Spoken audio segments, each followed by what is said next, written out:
Welcome to the Hazard Interview. I'm your host, Maggy Martinez, and today we are honored to have Mayor Sandra Vincent, the 10th mayor of the City of McDonough, Georgia. Mayor Sandra Vincent was sworn in 2022 and has dedicated over 2 decades to economic development, housing, roads, historic preservation, infrastructure, and community services. McDonough is a growing city, and under her leadership, the focus has been in future projects that balance growth while preserving the city's small town charm. Today, we will ask the questions that matters to McDonough's resident and what she brings to the table. So let's dive in right here at the Hot Seat Interview. Hot Noise Radio presents Starbound Studios starring Maggy Martinez and the Hot Seat Interview. Y ahora con ustedes, Maggy Martinez en Caliente. Here she is, Mayor Sandra Vincent. She's running for mayor for the city of McDonough. Welcome, Mayor. Maggy, thank you so much for being here. I'm excited about being on the hot seat today. Well, yeah. And let me tell you something. This is going to get hot. Just wait until we finish this show. Well, Mayor, McDonough is one of the fastest growing cities. Yes. Not only in the state of Georgia, we could say nationwide. And more families are moving in, more businesses are thriving. And as you look at the city today, what do you see as your top priority? And you has been in office for so many years. Yes. What you have brought to the table and what you are bringing to the table right now. I think the first thing I want to say to the viewers is it is important that we continue to follow the trajectory of good governance. That is essential for where we are right now. Definitely. I just want to make sure that everyone knows that we have followed a good governance platform, that we have stuck with 10 areas of focus, and that is the reason for our success. Now, what I view as being the most essential part of what is happening as we continue with growth is the whole issue of managing growth. Definitely. We have a huge transportation issue here in the county. Traffic is everywhere. That's what I hear all the time as it relates to individuals complaining about what's happening. And secondary to that, but not in any way least important, is the preservation of the small town feel. When we survey residents, what they say is they enjoy the small town feel of McDonough. Well, everybody knows with a population of 33,000, the horse is out the barn. We cannot go back. But what we can do is intentionally preserve the small town feel that makes McDonough unique and special. And you have been in office how many years? 16, and for mayor 4, so that gives me a total of 20 years. So experience matters. Yes, ma'am. Yes, ma'am, it does. And even before coming into office, I've been in government in some capacity, whether it be as a federal aide for a congressman or working in county government or managing a federal program. I have been in government my whole life. And that is what made me ready to assume this position as mayor. It's not book learning. I am intimately knowledgeable of what it takes to run a city and what government is all about. Definitely. What about accountability and transparency in all those years that you have served? What can you tell us? I mentioned 10 areas of focus. Transportation is one of those areas, but more so it is transparency. Transparency is important. And there have been several things that we've implemented during the last 4 years to ensure that individuals have information regarding our budget, to make sure that that is advertised not only on our website, but we've been able to send text messages that have information regarding our budget. Even when we're passing local legislation, we don't just pass it in a vacuum, but we have a public comment period where we're sharing these different pieces of information for the public to provide comments on what we are considering as a mayor and council. Excellent, Mayor, excellent. Well, don't forget to tune in every Thursday on YouTube On Demand. subscribe because it's important. Yes. Click that little bell and share the show. And those that are out there, I wrote a book, The Secrets of Campaigning, so you think you could run. It's important that you support our show so we could buy equipment and keep the conversation going. It's on Amazon. It's only $25. Buy it for your daughters. Buy it for that person that is your friend that is running for office, or buy it for yourself so you know what a candidate goes through, right, Mayor? Yes, and it is a lot. And if you feel it in your heart, just to keep this conversation going, you could send your donation to starboundpr.com and make your donations right there. We accept all sorts of credit card, debit card, whatever you have. Yeah, we'll make it happen. Well, Mayor, certainly traffic congestion continues to be Yes. a main issue, not only in McDonough, but the whole county, because the growth has been so rapidly Yes, done. ma'am. So it's important that residents know that we have the busiest corridors, but what are your current top priorities to road widening and traffic improvement for the city of McDonough? Well, we're doing several things. I think it is important to highlight the fact that transportation is not unique to McDonough or any of the other three cities or the county. So, collaboration around road projects is essential. Many of the projects that you see underway in McDonough now are collaboration between Henry County and the City of McDonough. Excellent. Residents do not know when McDonough starts and Henry County picks up. They look at us as a whole. So our working together around road projects and enhancements are extremely important. And there are several major roundabout projects that we're working on, as well as expansions that have been underway for a number of years, like the McDonough Parkway extension. Oh, So wow. we're really proud of what we've been able to do. We also have several projects that are in the pipe. One is Jonesboro Road. We have jointly applied for a federal grant to do the repaving of Jonesboro Road. I don't think people understand how expensive asphalt is. So those collaborations are important and they're also essential. Well, but you had during your term, we saw the expansion also at the end of Jonesboro Road and the Yes, square, and the which square. is beautiful project, and Thank you. and it did relieve a lot of congestion in that area. Well, downtown and nearby neighborhoods have seen resurfacing projects recently, Mhm. but residents often ask why some streets are chosen over others. That's one of the things that I can really pat myself on the back about, because it was extremely important that we established a methodology to pick the various streets. So what we do is we have a project called Street Scan, and we invited a group of individuals to come in and do an acuity of need on our streets. So the streets that are most in need of repair, those streets have a higher scoring. And that is how we determine how we actually use our LMIG dollars.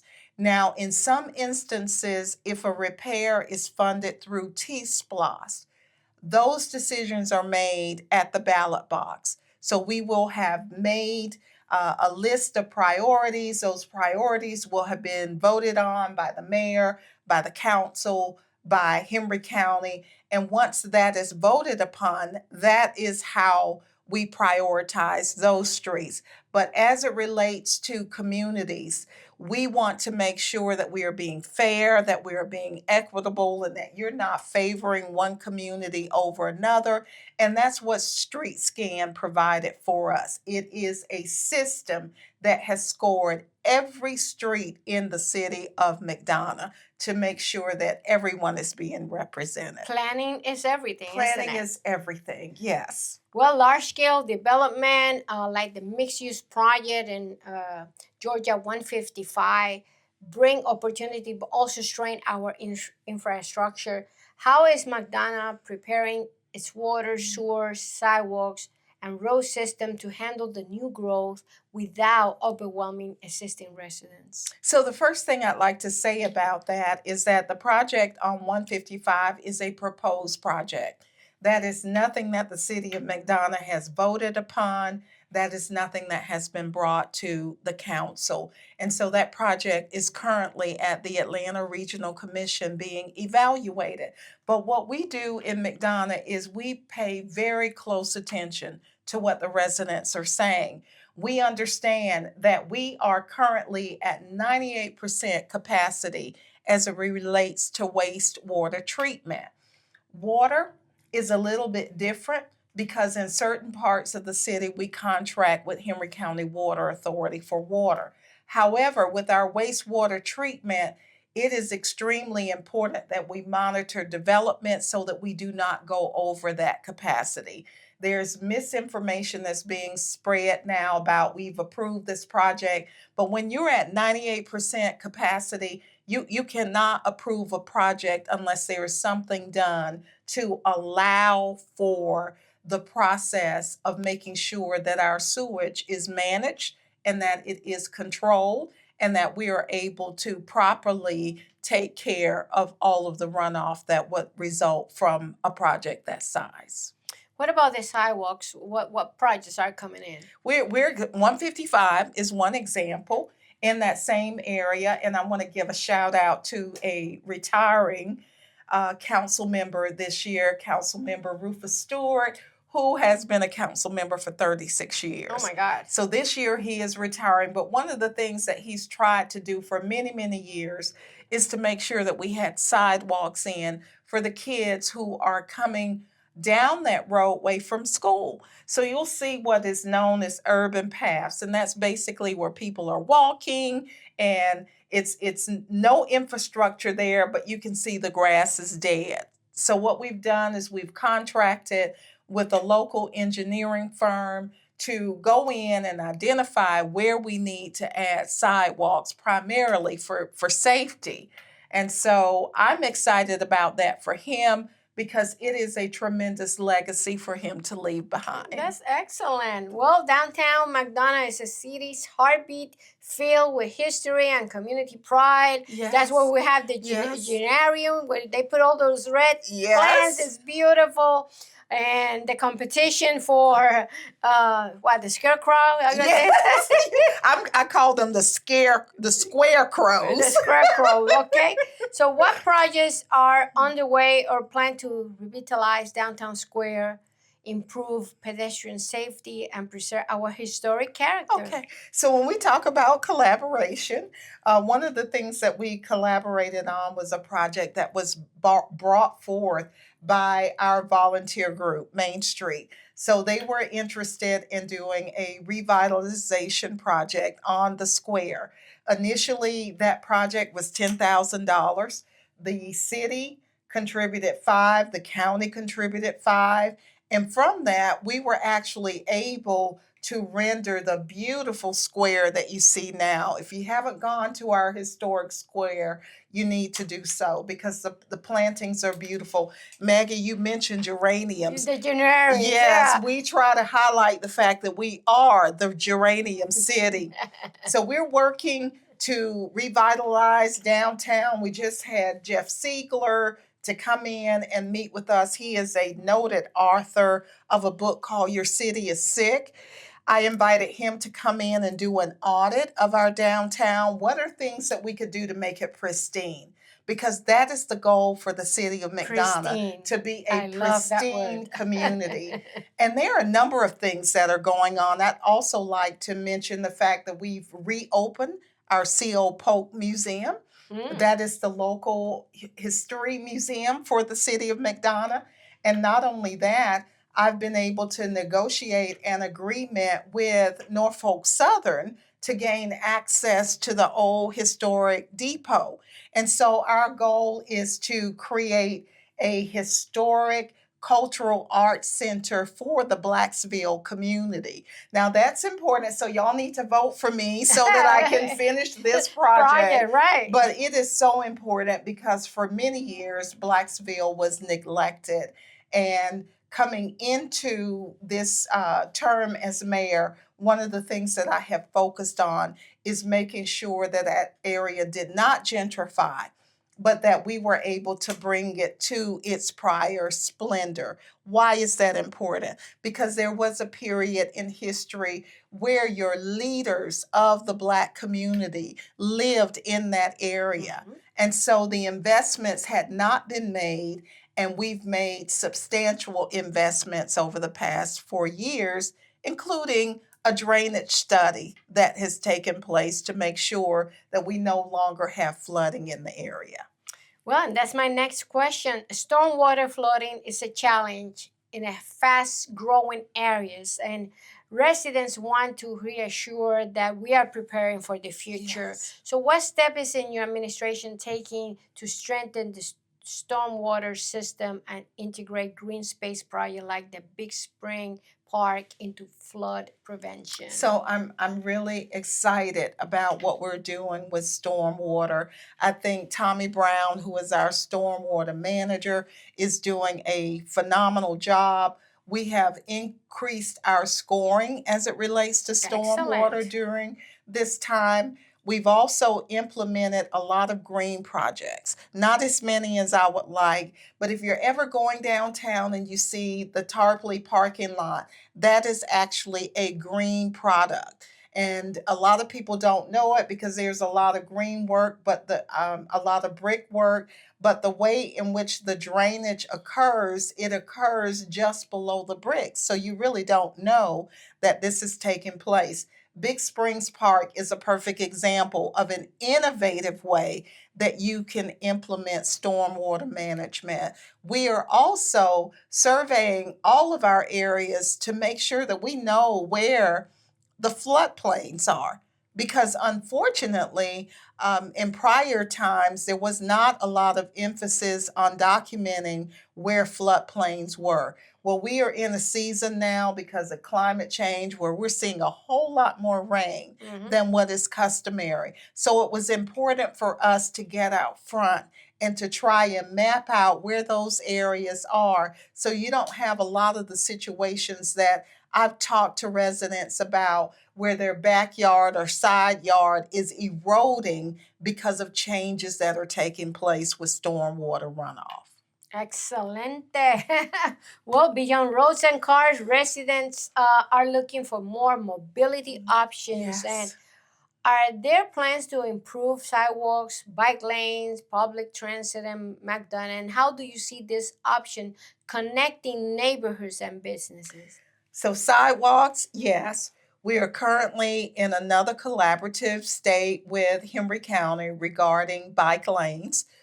Our community development department is really working hard to develop that plan, and the council has recently approved that plan to work with the county as it relates to bike lanes, and it's called the Complete Streets Project. The other thing that we've done as well is to make sure that we're implementing sidewalks so that there is more pedestrian safety, but not just your normal 2 feet, 4 feet sidewalks, but we're looking at 6 to 8 feet so that you're not just having one person walk at a time, but you can have multiple individuals to walk at a time. I want to also mention this whole issue about mobility, which is a challenge because we do have a problem here with traffic. But we have purchased 2 trolleys. Those trolleys were not purchased for the purpose of transportation. However, they were purchased with the intent of creating connectivity between South Point and our downtown Wow. area to our amenities, which the end goal would be to keep traffic off of the roadways, but to bring those individuals who are at South Point and the surrounding hotels to our downtown area. I will honestly say that our community has indicated that they don't want public transportation. So that has been a difficult challenge when, as the transportation hub, Henry County has identified that there is a need for more transportation. So we are still trying to create the balance between what is needed and what is approved from the city side. But I will say that we continue to have conversations and we continue to always bring the voice of the public to the table. That's important. And growth is coming, but many residents say they don't want McDonough to lose his small town charm. They say it over and over again in all those surveys that they do, that you do at the city. Growth is coming, but how are you balancing new developments with preserving the city's identity? And what zoning or planning tools are you using to achieve that balance? So I ran off of a 10-point platform. It was important that I have a plan coming in. The first thing that we did was we started the process of redoing our comprehensive plan. We took those 10 points from my campaign strategy and intersected it with our comprehensive plan so that we had 10 points, 10 areas of focus that centered on good governance to follow as we move through this process. So what we're doing is we're trying to make sure that in following that process that we maintain the integrity of the historic feel of our downtown area. Folks wanted to make sure that we still felt like a small town. So we've implemented crossbuck fencing. We've implemented rocking chairs. You will see that throughout the city at all of our parks. You'll see the crossbuck fencing because it gives the feeling of being in a small town. In fact, if you're coming down Jonesboro Road, you're going to see a corral of 3 horses, which the people who grew up here are very excited about, and the kids are excited to see it as well. So we're constantly looking at ways in which to integrate that small town feel in our zoning codes. So we finished 2 years of working with a consultant on our Code 17, which is our zoning code, to make sure that we were contemporary in the type of codes that we had on the books. And we made certain that what individuals said within our SWOT analysis during our comprehensive plan and the development of that future land use map was to make sure that that was a part of what we put into Title 17. Now, I think I would be remiss if I did not say that as we discover challenges, then we go back and revisit those. My personal philosophy about government is we use the model of plan, do, check, act. When we are in a checking process and there are things that don't quite work, then we go back and revisit. But all of these processes include the community. We do not make vacuum decisions. Excellent. Well, equity matters when it comes to infrastructure. Yes. Every neighborhood deserves investment. How are you ensuring that undeserved or overlooked communities in McDonough get fair attention when it comes to roads, lighting, and utilities? I told you about street scan and that acuity of scale process that we use for scoring. That's the first thing as it relates to the actual development and repaving of roads. But in addition to that, we're constantly monitoring social media, asking for feedback from the public, asking for feedback from the council members about where those dark areas are. So we had Joe Cobb from Georgia Power to come in and do an assessment of our lighting within the city of McDonough. So we're working on a plan that will identify where the areas are that are still in need of lighting. That is important. Now, that acuity scale that I mentioned, it is to ensure that we are fair and equitable about how we implement these services around roads and around lighting. Well, big projects are complex. We know Yes, that. And yes. sometimes people think that in 4 years you could do so much. The 4 years is the planning stage basically for everything that is coming after that or everything that is coming forward. How's your administration promoting transparency and accountability when infrastructure projects face unexpected challenges? Unexpected challenges because of the way that we are structured. If there is a problem, a need for a modification that exceeds $10,000 is coming back before the mayor and council. So that's not carte blanche where anybody has the authority to say continue the work.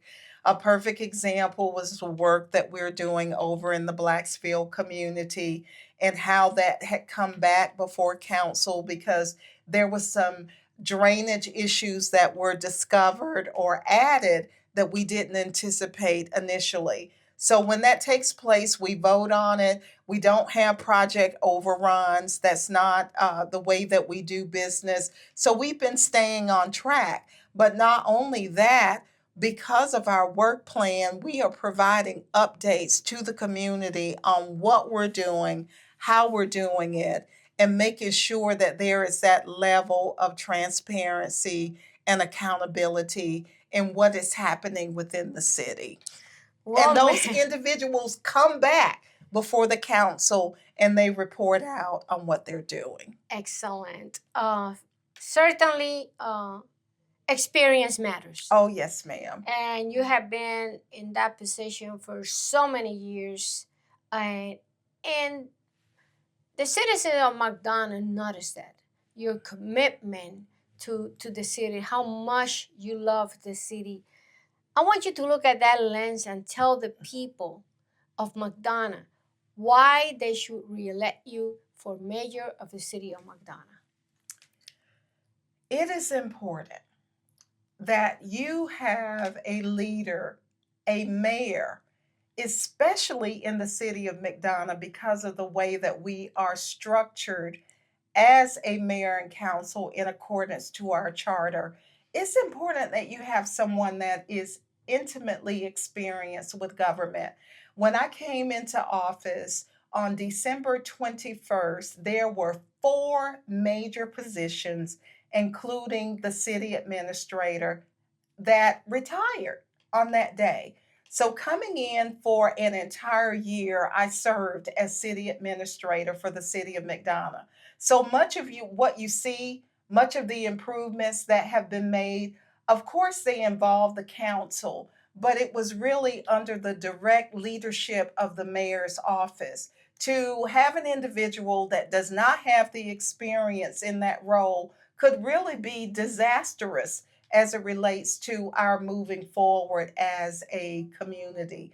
One of the first things that I did was to work on breaking down the silos that existed at that time. I pulled everyone to the table. We had individual meetings. We established a work plan, and a work plan is essential because in government, there are millions of possibilities in terms of which direction you can go in. But I had to make sure that staff was working on one accord. I had to make sure that the council was on one accord.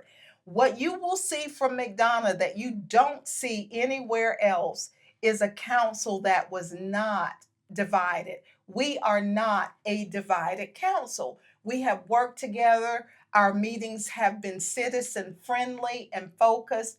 I give myself credit for that because that was the demand that I placed on that governing body. And that is how I have handled each and every council meeting. So even when we did not agree, it was a disagreement that was respectful.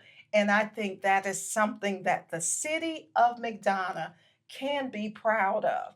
You got that because I was prepared, that I am ready, that I am experienced, and I am definitely excited about finishing, Maggie, what I started. That's right. Well, Mayor, thank you for coming to the hot seat interview. And it's hot in here. Yeah, it's hot in here. We discussed everything that really affects you over there in McDonald's. Yes. And Certainly, it has been a pleasure. No, the pleasure is mine. Thank you for all that you do in this community. Thank It you. is just my honor to sit with another woman who has accomplished as much as you have and who has a heart for whatever community she is serving in. So Thank much you. love to you, much Thank you. appreciation. Thank you. you. Oh my God, you see what I'm talking about? Experience and sensitivity Yes. and everything that a person needs to really lead a city like McDonough. Um, Stay engaged, stay informed, and remember our democracy works best when we ask the right questions and your vote matters. Don't think your vote don't matter, your vote matters. I'm Maggie Martinez, the Hot Seat Interview. Until next time.